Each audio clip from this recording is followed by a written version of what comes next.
Assalamualaikum warahmatullahi wabarakatuh. Shalom, Om Swastiastu, Namo Buddhaya, dan salam kebajikan untuk kita semua, khususnya para Tribuners dimanapun Anda berada. Senang sekali saya Anissa Husnuzan pada hari ini dapat kembali menyapa Anda dalam Ngobrol Virtual edisi Senin 15 Mei 2023. Dalam kurang lebih 20 menit ke depan kita akan berbincang-bincang tentang informasi yang tentunya bermanfaat untuk kita semua. Nah, dan hari ini para Tribuners tentunya siaran ngobrol virtual ditayangkan dan disiarkan langsung di kanal YouTube, Facebook, dan juga YouTube Tribun Timur. Maka dari itu bagi para Tribuners yang ingin mengajukan pertanyaan ataupun ingin memberikan komentar, dapat langsung menuliskannya di kolom komentar di bawah. Dan kemudian akan kita bacakan di sesi kedua nantinya. Dan hari ini kita telah kedatangan tamu spesial kita, yakni Bapak Iqbal Ismail selaku Kepala Bidang Penyelenggaraan Haji dan Umroh Kantor Wilayah Kementerian Agama Sulawesi Selatan. Maka dari itu saya sapa terlebih dahulu. Assalamualaikum warahmatullahi wabarakatuh. Selamat sore Pak Iqbal. Waalaikumsalam warahmatullahi wabarakatuh. Selamat sore para Tribuners. Sehat selalu. Amin ya rabbal alamin. Masya Allah. Nah, Pak Iqbal, bagaimana jelang pelaksanaan ibadah haji pada tahun ini? Bagaimana mungkin, apakah Pak Iqbal sudah ada banyak kesibukan di selaku Kabid Penyelenggaraan Haji dan Umroh sendiri untuk Kanwil Sulsel, ataukah masih punya banyak waktu luang, Pak? Bagaimana kesibukannya beberapa waktu belakangan? Alhamdulillah, untuk persiapan penyelenggaraan ibadah haji tahun 2023 kami telah mempersiapkan sebaik mungkin dalam persiapan menerima tamu-tamu Allah di Embarkasi Makassar. Dan tadi pagi jam 10 sudah ada pelantikan, sudah dilaksanakan pelantikan PPIH di Asrama Haji Embarkasi Makassar, dan langsung dilantik oleh Pak Direktur Bina Haji Petugas. Oke, luar biasa. Begitu. Nah, sekaitan dengan adanya penambahan kuota jemaah haji oleh pemerintah Kerajaan Arab Saudi untuk Indonesia sebanyak 8.000 jemaah ya Pak ya. Apakah memang seluruh negara mendapatkan penambahan jumlah kuota ataukah hanya Indonesia dan beberapa negara saja Pak? Ya, jadi terkait dengan penambahan kuota, kemarin memang sempat muncul di berita bahwa Indonesia mendapatkan penambahan kuota 8.000. Tapi sampai sekarang kami belum terima juknis terkait dengan penambahan tersebut. Kalau sudah ada informasi pasti dan sudah ada juknisnya terkait dengan penambahan tersebut, insya Allah kami akan sampaikan di teman-teman media dan teman-teman Kemenak Kabupaten Kota untuk mempersiapkan jemaah yang masuk dalam penambahan tersebut. Oke, nah mungkin jika benar 8.000 jemaah kemudian akan ditambahkan untuk kuota Indonesia sendiri dalam keberangkatan haji pada tahun ini, apakah mungkin dari Pak Iqbal sendiri dapat menjelaskan kira-kira bagaimana strategi dari Kementerian Agama Indonesia ataupun juga Sulawesi Selatan, wilayah Sulawesi Selatan, agar penambahan kuota ini dapat terserap dengan maksimal, Pak? Iya. Kalau saya gini, kita jangan dulu bicara penambahan kuota karena belum ada juknis. Yang kita bicarakan dulu, pertama, kuota yang diberikan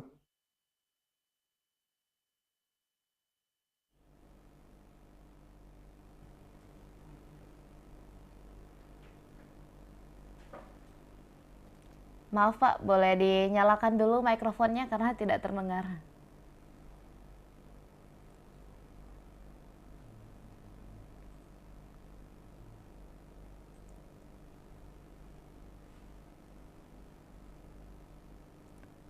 Mohon izin Pak Iqbal, boleh dinyalakan dulu mikrofon di device-nya, di handphonenya mungkin atau di laptopnya, karena kami tidak mendengar suara dari Pak Iqbal.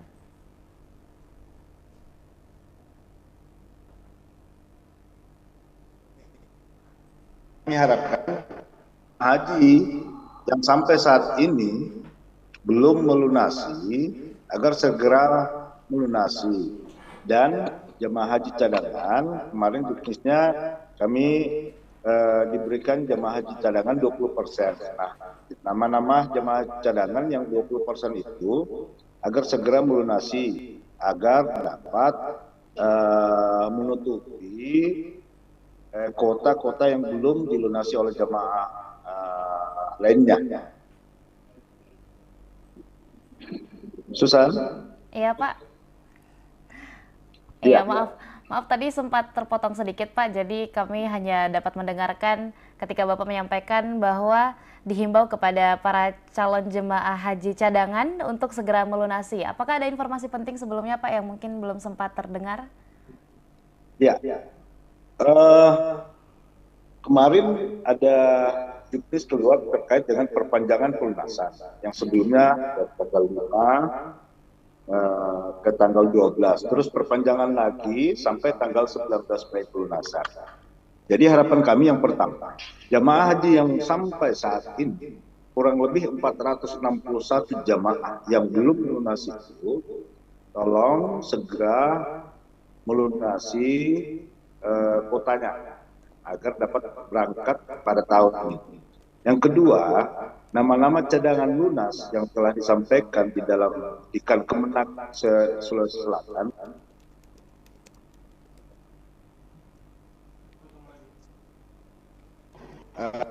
walaupun dia dalam posisi cadangan lunas, karena kemungkinan besar cadangan lunas itu akan masuk semua, karena sampai saat ini masih ada 8.000 yang belum lunas se-Indonesia.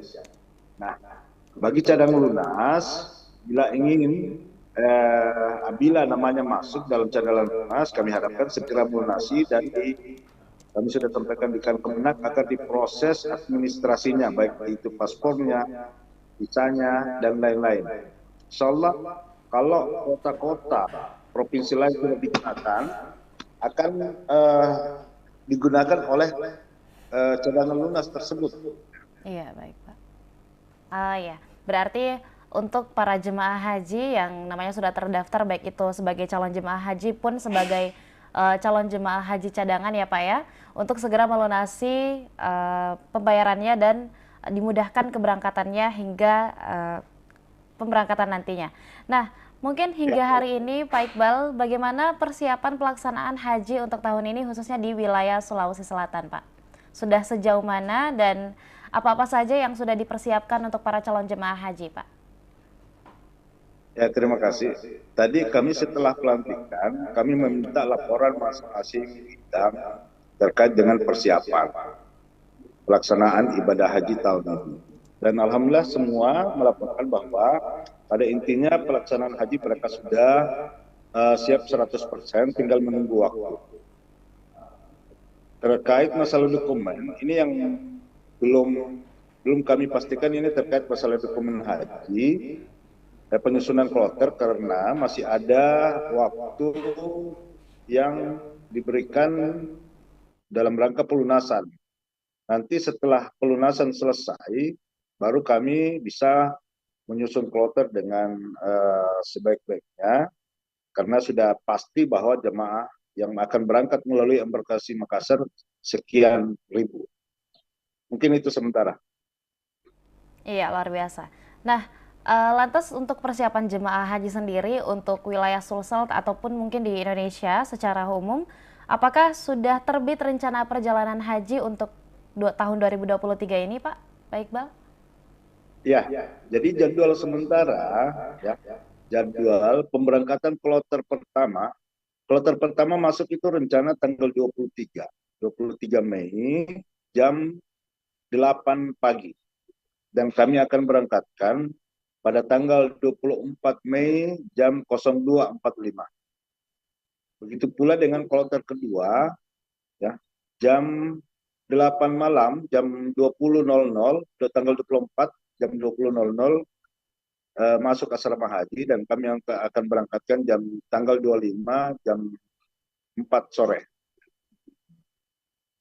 Dan kemarin kami sudah keliling ke daerah untuk memberikan manasik, agar jemaah haji dapat memahami secara detail terkait manasik hajinya dan alur perjalanannya.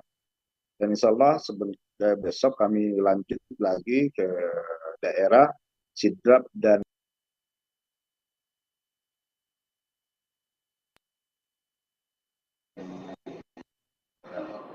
Can.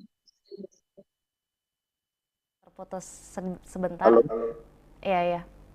Iya, Pak. Masih bersama saya, Pak. Ya. Oke. Nah, terkait dengan rencana perjalanan haji tadi, berarti untuk gelombang pertama itu dimulai pada tanggal 23 Mei 2023 ya Pak ya. Lalu kemudian bagaimana dengan persiapan untuk di Mekah nantinya Pak? Apakah ada SOP yang nantinya mungkin akan terbit dan disampaikan kepada seluruh jemaah haji demi terciptanya mungkin keamanan untuk bagi para jemaah haji nanti, Pak? Recording stopped. Ya, jadi yang pertama kami himbau kepada jemaah haji, ya, karena cuaca nanti di Saudi itu sangat ekstrim, sekitar 46 derajat sampai 50 derajat. Maka yang pertama jemaah haji dapat senantiasa membawa air mineral. Yang kedua, jemaah haji kalau bisa nanti disiapkan payung bila berjalan di terik panas matahari.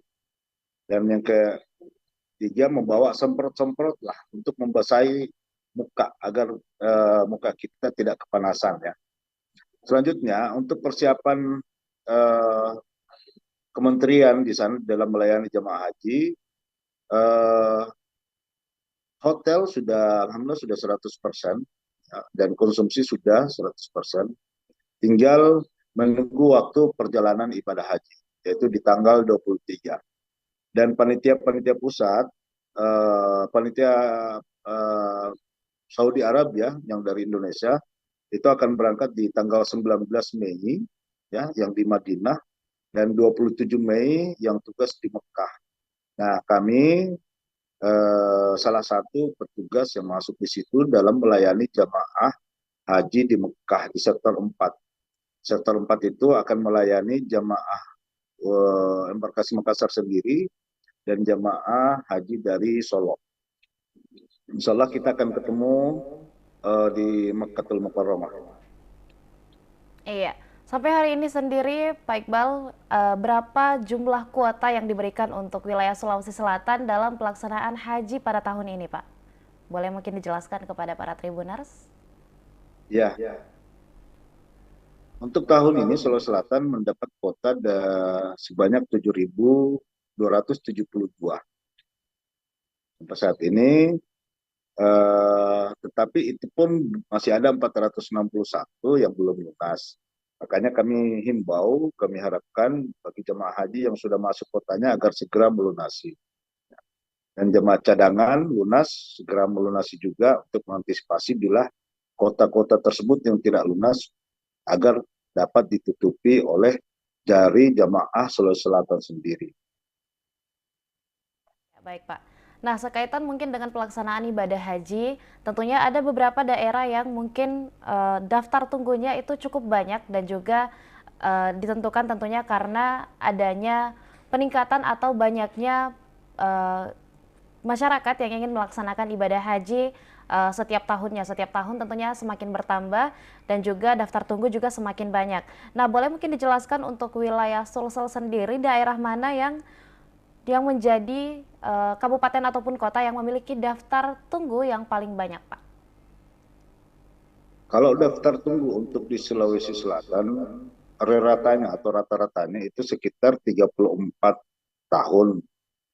Kalau diurut ke bawah per kabupaten, yang paling lama itu Kabupaten Bantaeng daftar tunggunya sekitar 47 tahun. Dan yang paling cepat itu Luwuk dan Toraja sekitar 22 tahun. Tetapi rata untuk Sulawesi Selatan 34 tahun. Semoga saja dengan ada tambahan nanti dapat ada kebijakan pemerintah melihat Sulawesi Selatan terkait dengan daftar tunggu dan menambah kota bagi Sulawesi Selatan.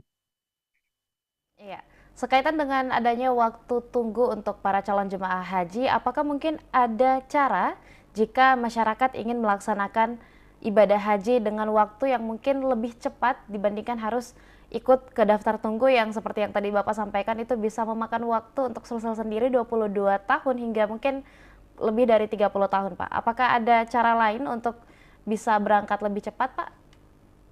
Ya, di dalam Undang-Undang Nomor 8 Tahun 2019 ada 3 cara pemberangkatan haji. Oke. Yang pertama, haji reguler itu sendiri yang dilaksanakan oleh pemerintah. Yang kedua, haji ONA Plus ya, yang dilaksanakan oleh swasta, yang sampai saat ini daftar tunggunya sudah 7 tahun daftar tunggunya. ONA Plus saja sekarang sudah waiting list 7 tahun ya. Yang ketiga, haji furoda. Haji furoda itu haji yang cepat, tetapi itu kota dari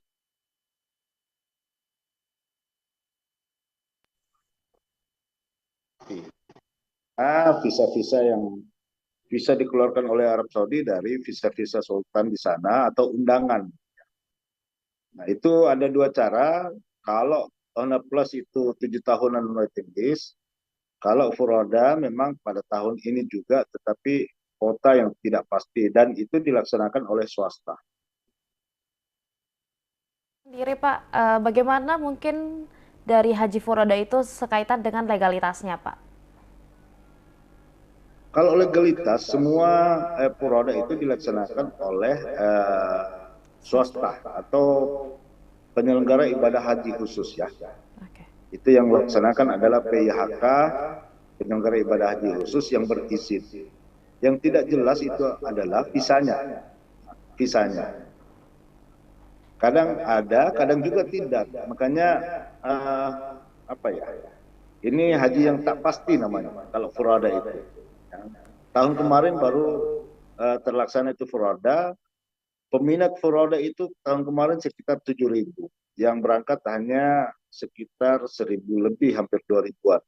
Makanya kami bilang itu furada haji yang tak pasti. Yang pasti itu ya hanya di reguler saja yang sama di UNH Plus. Oke, luar biasa.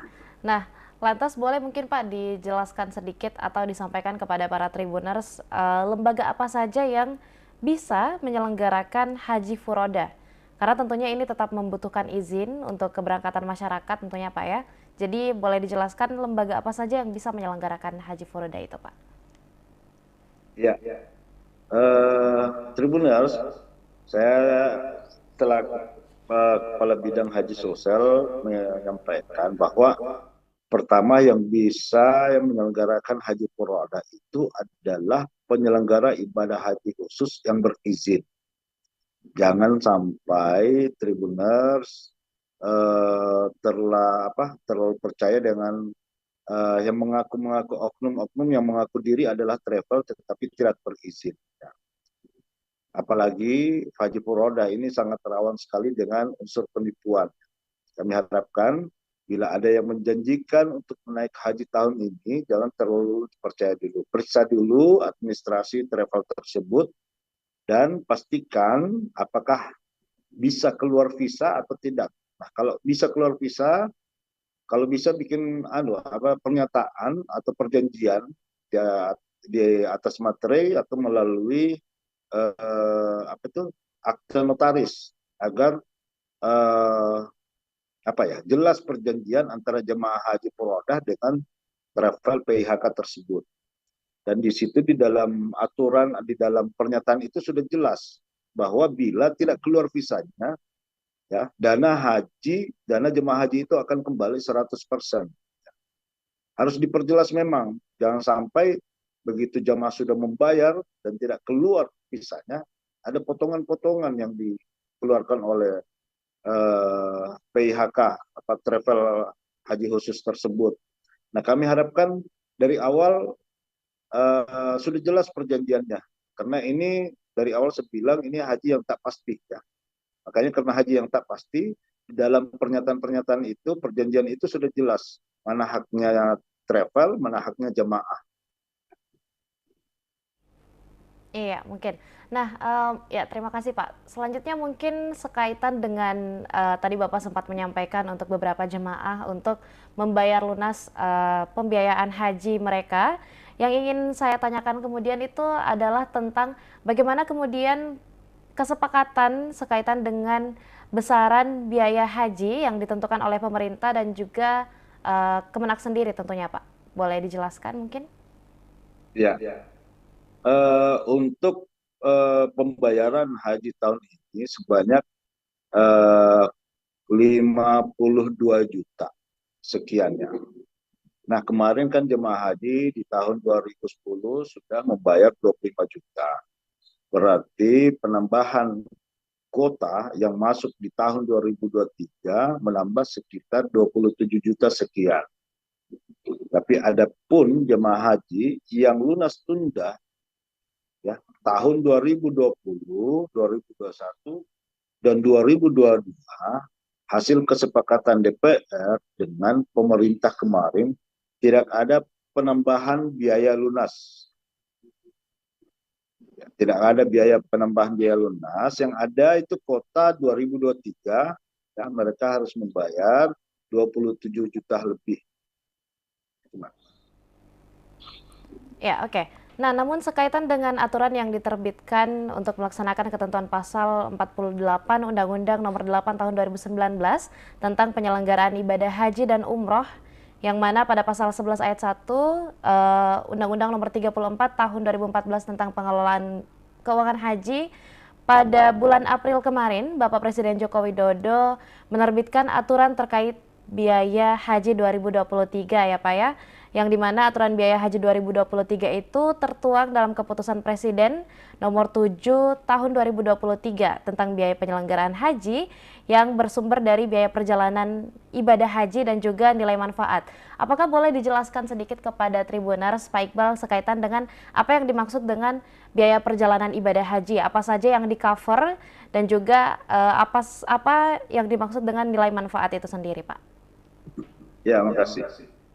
Jadi kemarin kesepakatan DPR dengan pemerintah biaya haji per jemaah real cost-nya adalah 90 juta 50 ribu sekian.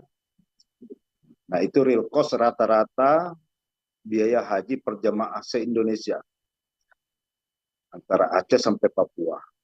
Nah, setelah keluar keputusan Presiden disesuaikan dengan jarak tempuh per embarkasi. Untuk embarkasi Makassar itu 92 juta 420 ribu sekian per jamaah. Dan untuk Aceh itu sebesar 80 juta sekian. Kenapa? Karena jarak tempuh dari Aceh ke Mekah lebih dekat daripada jarak tempuh dari Makassar ke Mekah. Seperti kalau kita beli tiket sekarang, naik pesawat, ya, ke Aceh, dari Makassar ke Aceh itu kurang lebih 5 sampai 6 juta pulang pergi.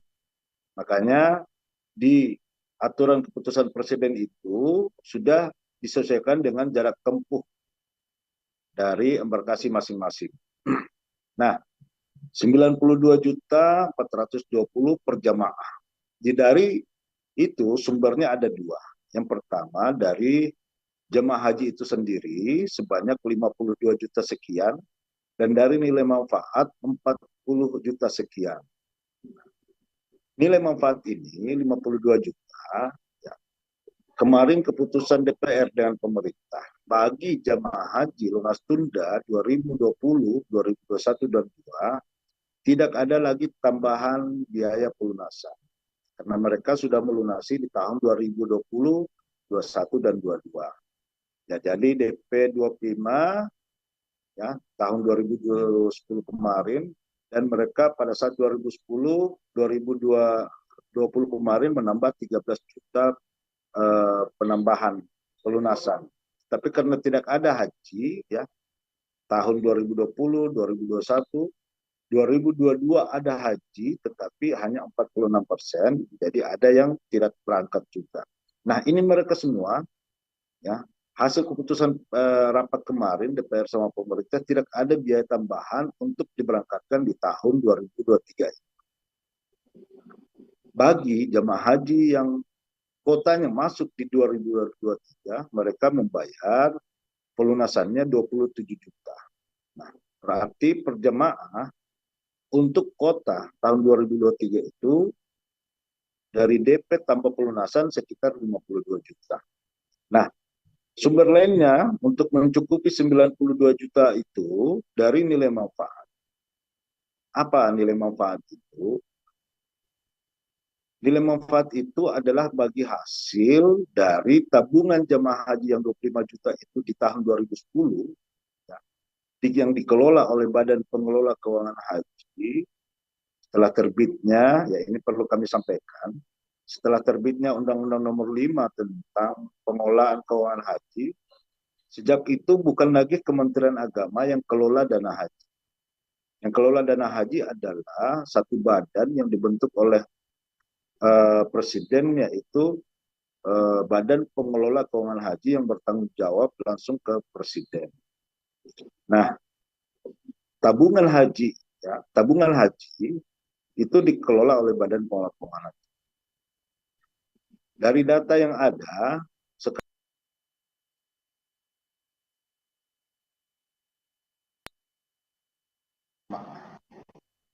jemaah sudah menabung ya 5,2 juta sebanyak 25 juta per jemaah. Nah, sekarang informasinya dari BPKH sudah 160 triliun dana haji yang terkumpul.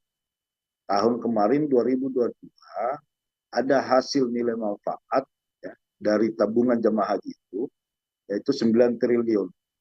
Nah, itulah dari nilai manfaat itu dikembalikan ke jemaah untuk tahun ini sebanyak 40 juta sekian per jemaah untuk mencukupkan ya menutupi biaya perjalanan ibadah haji per orang jumlahnya 92 juta 420.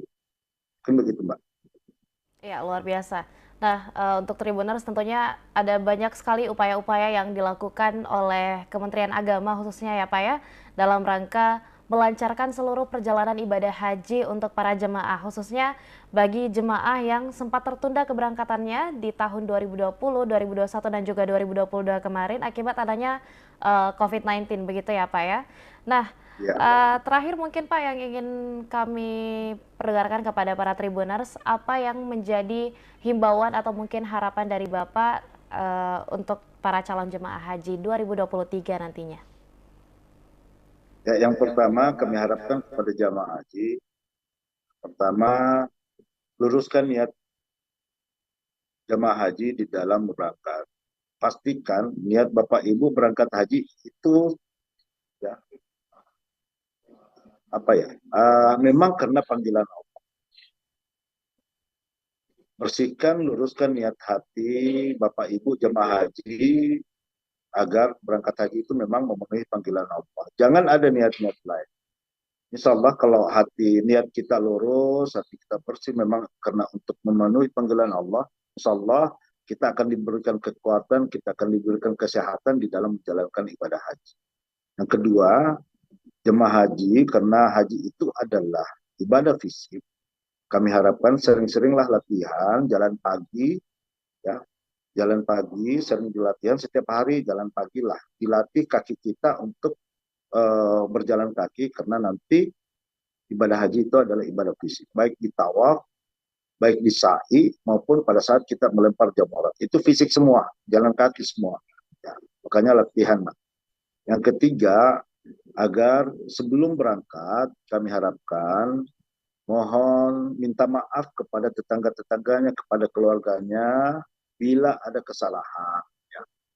Dan mohon didoakan agar selamat melaksanakan ibadah haji sampai kembali ke tanah air. Mungkin itu ya, Mbak.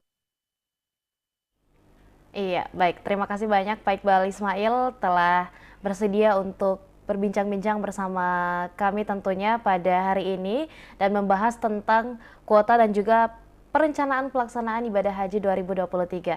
Nah, tentunya Pak Iqbal, kita memiliki, insya Allah kita memiliki harapan dan juga doa yang sama. Semoga penyelenggaraan ibadah haji 2023 dapat berjalan lancar dan juga Amin. seluruh jemaah haji nantinya diberikan kesehatan jasmani dan juga rohani serta mampu dilancarkan seluruh ibadah hajinya pada penyelenggaraan ibadah haji tahun ini. Amin ya rabbal alamin. Terima kasih banyak Pak Iqbal Ismail telah meluangkan waktunya pada sore hari ini dan juga iya, Masya Allah luar biasa. Tribuners, Iya. Assalamualaikum warahmatullahi wabarakatuh. Ya, dan juga tentunya terima kasih kepada para Tribuners yang telah menyaksikan ngobrol virtual kita pada hari ini dan juga jangan lupa untuk menyaksikan program-program lainnya dari Tribun Timur. Saya Anissa Husnuzan pamit undur diri. Assalamualaikum warahmatullahi wabarakatuh dan sampai jumpa. Terima kasih, Pak. Terima kasih.